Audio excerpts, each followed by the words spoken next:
नमस्कार, चंद्रकांत भट्ट अमेरिका से।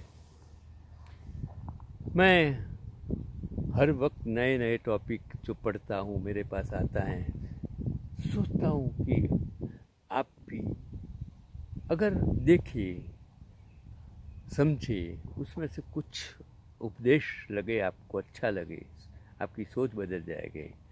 मैंने एक आर्टिकल पढ़ा कि पाकिस्तान के एक डिप्लोमेट थे, हुसैन हक्कानी। एक बार उन्होंने कहा था कि नेहरू 1949 में अमेरिका गए और राष्ट्रपति ट्रूमैन से मिले और राष्ट्रपति ने पूछा, बोलो अमेरिका भारत के लिए क्या कर सकता है। वो नेहरू उस वक्त के वड़ा प्रधान और आज के वड़ा प्रधान में क्या फ़र्क है, आपको सोचने की ज़रूरत है। नेहरू ने क्या जवाब दिया? नेहरू बोले, हमें भारत को आधुनिक बनाना है, खेती को आधुनिक करना है, हमें भारत में भी मैसेच्यूसेट्स इंस्टीट्यूट ऑफ टेक्नोलॉजी जैसे संस्थान बनाने हैं। इसलिए उसने IIT बनाई, IIM बनाई, क्या क्या नहीं बनाया, बाखरा नंगल बंग उस जमाने में। तो अमेरिकन राष्ट्रपति ने मदद का वादा किया था। कुछ दिनों बाद पाकिस्तान के प्रधानमंत्री लियाकत अली को अमेरिकन दौरे की दावत मिली। अमेरिकन राष्ट्रपति ने लियाकत से पूछा, बोलो क्या मदद कर सकता हूँ। लियाकत ने जेब से एक लिस्ट निकाली और बताने लगे कि हमें असला, गोल बारूद, हथियार और सैनिक उपकरण दे दीजिए। जो आज हो रहा है, मैं बात करता हूँ नेहरू का ज़माने की, उस वक्त के पाकिस्तान की और उस वक्त के इंडिया की और उस वक्त के अमेरिका की। अमेरिका ने दोनों देशों को उनकी मांग के मुताबिक मदद का वादा किया। इससे समझ आता है कि दोनों प्रधानमंत्रियों की प्राथमिकता क्या थी। हमारी प्राथमिकता हमारे कुटुंब के लिए, हमारे समाज के लिए, हमारे देश के लिए, हमारे लोगों के धर्म के लिए क्या होनी चाहिए। धर्म एक दूसरे धर्म को बदनाम करने और ख़त्म करने के लिए नहीं होता है। धर्म मानवता है, इसके लिए न हिंदू बनेगा न मुसलमान बनेगा, इंसान की औलाद से इंसान बनेगा। शिक्षा और स्वास्थ्य सबसे बड़ी अगत्य की चीज़ है इंसान को, जो जानवर में से इंसान बनाता, मानव बनाता है, इंसानियत सिखाता है। एक युवा राष्ट्र के नेता होने के नाते वैसे भी नेहरू को ब्रिटिश औपनिवेशिक शासकों द्वारा छोड़ी गई समस्याओं का एक बड़ा हिस्सा विरासत में मिला था। जबकि 1943 के बंगाल के अकाल ने देश के अन्न भंडारों को खाली कर दिया था और द्वितीय विश्व युद्ध का वो दौर, जबकि कोई भी क्षण ऐसा नहीं था कि जब परमाणु युद्ध की आशंका न बनी रही हो। ऐसे समय में दुनिया को एक ऐसे मध्यस्थ या शांति दूत की ज़रूरत थी जो पूरे विश्व में एक कदावर वैश्विक नेता के रूप में पहचाना जाता हो और पूर्व और पश्चिम की महान ताकतों की सनक या मनमानी को भी शांति और सहमति में परिवर्तित करवा सकता हो। अन्यथा उसने अचानक ही जो विनाश की ताकत हासिल कर ली थी, उसमें कोई भी किसी भी समय दुनिया को मानव जाति के अंतिम युद्ध में डुबो सकता था। हमारा सौभाग्य था कि ऐसे समय में हमारे पास जवाहर थे और जवाहर नेहरू में वह प्रतिभा, साहस और बुद्धिमत्ता थी जो कि इस भूमिका को बखूबी निभा सकते थे।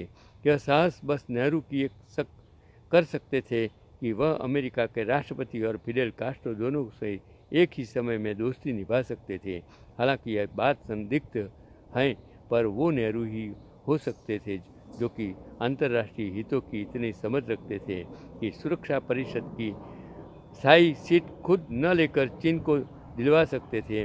अगर जॉन एफ कैनेडी सभी प्रोटोकॉल तोड़कर नेहरू को रिसीव करने विमान के अंदर पहुंच जाते थे, या निकिता खुर्शीद तिब्बत से दलाई लामा को खदेड़ने के लिए चीन को पूरी तरह जिम्मेदार ठहराकर नेहरू से गलबहियाँ कर लेते थे, तो आखिर उस नेहरू में ऐसा क्या था कि मुसोलिनी जैसा तानाशाह, जो कि रविंद्रनाथ टैगोर और गांधी से मिलकर अपना सीना चौड़ा करता था, लेकिन नेहरू उससे मिलने के आमंत्रण को भी ठुकरा सकते थे।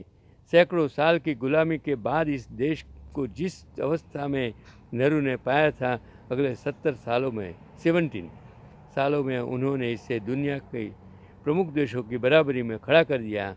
व्यापक परमाणु परीक्षण संधि, जिसे CTBT comprehensive nuclear test ban treaty कहते हैं, उस पर आज भले ही भारत हस्ताक्षर न कर रहा हो, पर प्रधानमंत्री नेहरू ने उसकी ज़रूरत सन 1963 में ही समझ ली थी।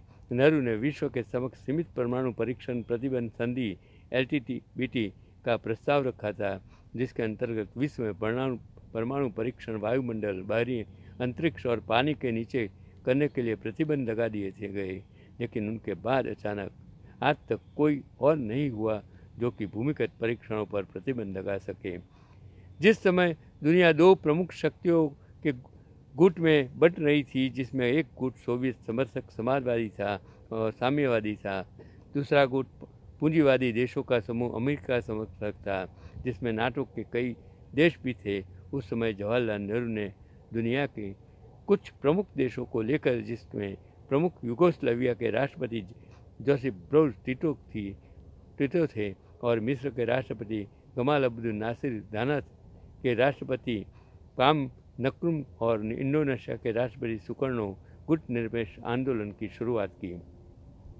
और गुट निरपेक्ष आंदोलन नाम द नॉन एलाइड मूवमेंट राष्ट्रों की एक ऐसी अंतर्राष्ट्रीय संस्था थी जिसके अनुसार वे दुनिया में किसी भी पावर ब्लॉक के साथ या विरोध में नहीं रहेंगे। इस आंदोलन की स्थापना अप्रैल 1961 में हुई और 2012 तक इसमें दुनिया के 120 सदस्य देश थे। इस संगठन का उद्देश्य गुट निरपेक्ष राष्ट्रों के राष्ट्रीय स्वतंत्रता, सार्वभौमिकता, क्षेत्रीय एकता और सुरक्षा में अनेक साम्राज्यवाद, उपनिवेशवाद, जातिवाद, रंगभेद और विदेशी आक्रमण या अधिकरण हस्तक्षेप आदि के मामलों के विरुद्ध उनके युद्ध के दौरान सुनिश्चित करना था। आज यह संगठन संयुक्त राष्ट्र के कुल सदस्य देशों की संख्या का 2/3 और विश्व की लगभग 55% जनसंख्या का प्रतिनिधित्व करता है। तो अब अगली बार यदि कोई आपसे पूछता है कि गांधी ने नेहरू को प्रधानमंत्री क्यों चुना, तो आप बस इतना ही कह सकते हैं, किसी देश के प्रधानमंत्री को न सिर्फ घरेलू मुद्दे बल्कि इससे अधिक अंतर्राष्ट्रीय मुद्दों की समझ होनी चाहिए। ये बात गांधी जी खूब समझते थे और देश के शुरुआती 3 आम चुनावों में नेहरू की जीत भी ये बताती है कि वे जनता के बीच कितने लोकप्रिय थे। आप आज नेहरू, गांधी, सरदार, इन त्रिपुटी तो हम अलग करने की कोशिश कर रहे हैं, बदनाम करने की कोशिश कर रहे हैं। हर रोज़ सुबह से शाम सोशल मीडिया, ट्रोल मीडिया उसको बदनाम करने में लगी हुई है। लेकिन आप समझते नहीं, आप जानते नहीं, आज के ज़माने के 1947 के बाद जन्मे युवाओं को ये पता नहीं है कि भारत 1947 में कैसे आज़ाद हुआ, किस तरह आज़ाद, किन परिस्थितियों में आज़ाद हुआ, किन परिस्थितियों में अंग्रेज़ों ने उनको ये देश को दिया था, किस तरह किन परिस्थितियों में 562 राजाओं को इकट्ठा किया गया था, जब देश के पास कुछ नहीं था, सिर्फ उसको इकट्ठा करना, उसको आगे लेना जा, और किस तरह देश को दुनिया में मजबूत लोकशाही के रूप में रजू करना, यही एक पैगाम था। मैं कोई पक्ष के बारे में नहीं, कोई व्यक्ति का खराब बोलने के लिए वीडियो नहीं बनाता हूँ, लेकिन मैं एक पढ़ा लिखा इंसान हूँ। मैंने मेरी ज़िंदगी का 42 ईयर्स टीचिंग में मैंने वो गुजरात देखा है, वो इंडिया देखा है जो आज के इंडिया से बिल्कुल अलग था, जहाँ सांप्रदायिक था और सांप्रदायिक होने के बावजूद लोग बिन सांप्रदायिक रूप से जी सकते थे और सांप्रदायिक सुहाग था। आज वो सांप्रदायिक सुहाग को हमने खो दिया है। हम 80-20 में देश को बंटने की स्थिति में हमने ला दिया है। ऐसा लोकशाही का अंग नहीं हो सकता। लोकशाही इसी तरह टक नहीं सकती है। आपको सोचना है, आने वाली पीढ़ियों को सोचना है कि आगे हमें अपने आने वाले बच्चों को क्या सिखाना है।